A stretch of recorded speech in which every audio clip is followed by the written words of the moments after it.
7 CPF changes that's going to start on 1st January 2025. Now, this video, actually I want to make long time ago. In fact, I wanted to do a live stream because I was reading this article from Straits Times and the information is also convoluted, so unclear. So I decided to make a video to really address what are the real changes because there's going to be quite a list. Okay, so we're going to go through 7 changes today. Some of them may apply to your age, some of them may apply to your parents or maybe even your grandparents. So be sure to share this video for the people that you concern and love the most because this information needs to get to everyone. And if you want to join like-minded community in sharing about CPF knowledge and building their retirement planning, then join us at over 18,000 members in the Honey Money SG Telegram group for free. Just click on this link right here. I think let's go through some of these key updates first and you know the context of this video. So the main idea of these CPF changes in 2025, number one, is that special account, the SA, is going to be closed for those of you who are 55 and above this year. Secondly, enhanced retirement sum or ERS is going to be raised to 426,000, which is 4 times the BRS number, which is the basic retirement sum. Thirdly, there's going to be higher CPF contributions for both senior citizens and workers. Lastly, there's going to be increased support for lower wage workers as well as senior citizens. So let's go through some of these changes in this video. Change number 1, increase in the BHS, basic healthcare sum. Previously, the basic healthcare sum for 2024 was $71,500. This year in 2025, it will be increased to $75,500. And I've been talking about this CPF thing like since last year, right? Because every year, they will only announce this BHS increase in the last quarter of the year, maybe November or December. So you won't know like the future number until the later part of the year. So $71,500 to $75,500, that's a $4,000 increase. And this is when many of you who have both the BHS, basic healthcare sum in the Medisave, plus FRS, full retirement sum in the special account, that's your opportunity to do voluntary contribution to Medisave, VCMA, $4,000 before your employment contributions come in because your max ready cannot do much tax relief. So this is your opportunity, your window of opportunity before employment contributions come in. So by the time you watch this video, maybe your contributions come in, then no more chance. But every year, I already gave the early message that you should do it as soon as possible. Okay, so that's for change number 1. Let's go to change number 2, closure of CPF special account or SK for those 55 and above this year. So this is going to be effective from the second half of January. So by the time you watch this video, maybe it's already effective. And this change was announced in last year by our PM Lawrence Wong.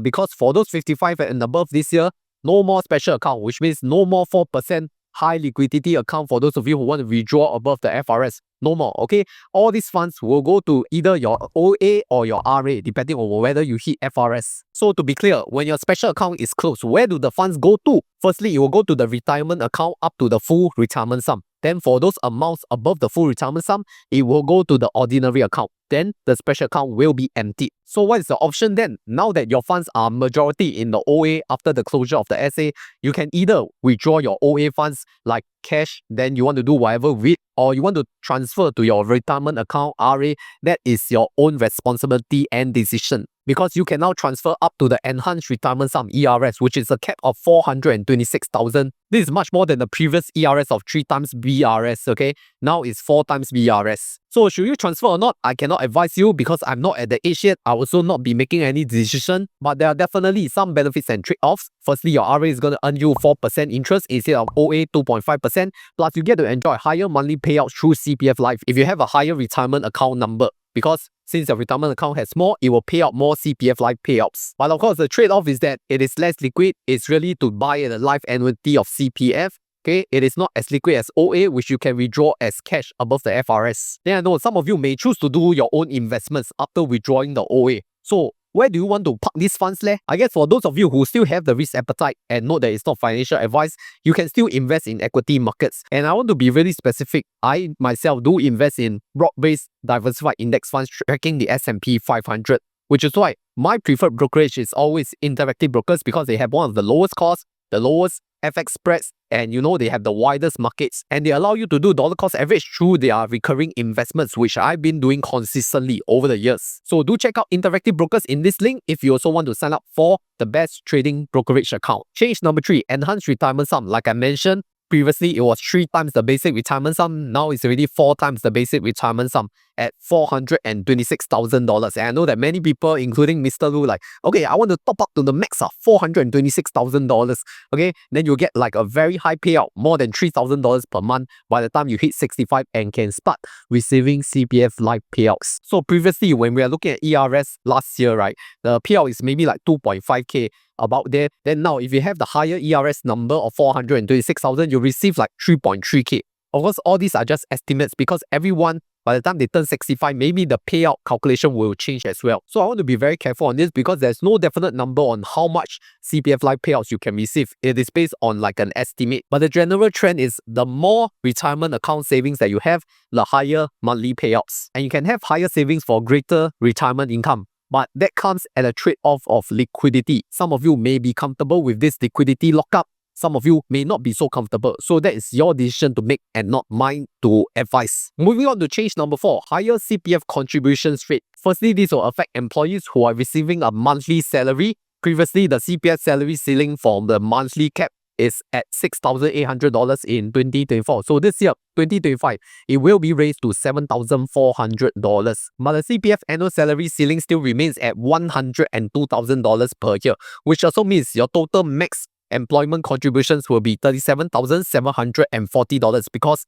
37% multiplied by 102,000 is $37,740. That has no change. The only change is the monthly salary ceiling, which is now $7,400. Regarding the specifics, I'll do another video on this because there are some nuances and mechanics behind this, and I'll explain it further in that video. So for that video, please comment salary +1. I'm on the way to make it ready. For senior workers contribution rate, it has also been adjusted upwards because for those aged 55 to 65, employer has to pay an additional 0.5% while employee has to contribute additional 1%. So good news to those senior citizen workers between 55 and 65. Your employer has to contribute additional 0.5%. You know, that's additional expense on the company. You yourself only contribute 1 more percent, and the contributions will be directed to the retirement account. Change number 5. Let's talk about the support for senior citizens. Firstly, is the match retirement savings scheme. So the grant cap has been increased from $600 last year to now $2,000 in 2025. The age cap has also been removed, so more eligible members are now eligible for the match retirement savings scheme. How this works is that you contribute $2,000 to your eligible beneficiary. The government will top up to $2,000 to that beneficiary. But last year, okay, $600 got tax relief one when you do MRSS. But this year onwards, no more tax relief. But got higher cap lah. I mean $600 to $2,000, you know, that's a very big increase in the cap. Much better than the tax relief savings that you may get. There is also a silver support scheme, so qualified people, you'll get quarterly payouts additional 20%. And the household income eligibility has been increased from $1,800 per person to $2,300 per person. So more households are now eligible. So that's good news. Change number 6, CPF contributions for platform workers. Now this is big news, especially for those of you who are private hire vehicle drivers or, you know, food delivery riders. Because effective from 1st January 2025, and for those of you who are born from 1st January 1995 onwards, which means you are 30 years old and below, you will need to contribute to CPF as well as a platform worker. And what is a share is that you contribute 20% of your share, and then your employer, which is a platform operator, will contribute 17%. So ultimately 37% will go to CPF. Regarding this scheme, I researched that for age 30 and below is like compulsory. Then for those age 30 and above, is optional to opt in. So if you ask me, should you opt in or not?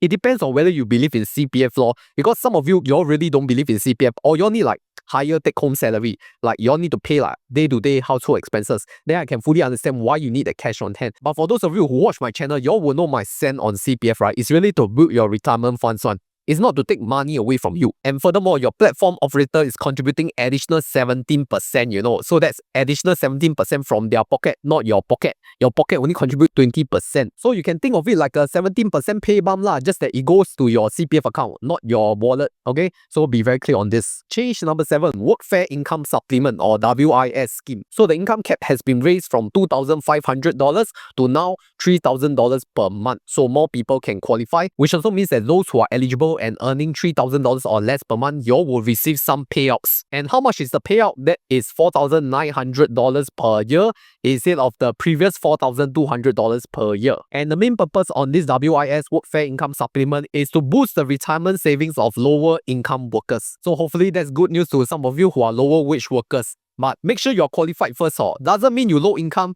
then your spouse high income, you're eligible, because you must always check the terms and conditions one. Yes, so these are about the 7 changes that's going to affect your CPF and your retirement savings. I hope that I've clarified this news article published by Straits Times, because I was finding it very difficult to read, so I hope that this summary can help you in understanding better. Of course, I know that they are not like deep analysis and help you make a decision kind. It's more like to really announce what are the changes, because for these separate changes, I may have specific videos to really explain what has happened. Just like the CPF SA closure, I already have this video like last year done already. Then higher CPF contributions and CPF salary ceiling, it will be the salary plus one video. Enhanced retirement sum saving scheme, I think that one is really subjective and optional. Depends on whether you want a higher liquidity for your funds after the FRS, or you want a higher CPF life payout. So that's up to you. Then increased support for senior citizens and lower wage workers, I think that's always welcome. And then the gradual inclusion for platform workers to CPF contributions, I felt that overall is a good move, because it is totally optional for those of you who are 30 and above. And then for below 30, you all probably don't understand CPF, so you all need to understand also lah. Hopefully the CPF can also help you in your first housing,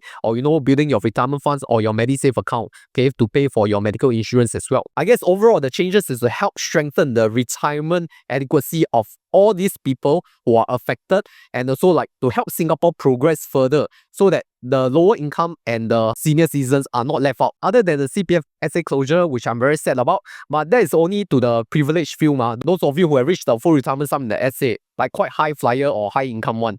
So it's really only the privileged few that is affected lah, including myself. Whether the changes are beneficial or not beneficial or even harmful to you, we cannot change, because all this is already fixed in stone. What we can only do is to accept it and then adapt to these changes, which is why if you really want to at least learn, okay, how to hit your full retirement sum and what are the benefits of doing so, I already highlighted and explained the full retirement sum in the FRS plus one video right here. Go check it out.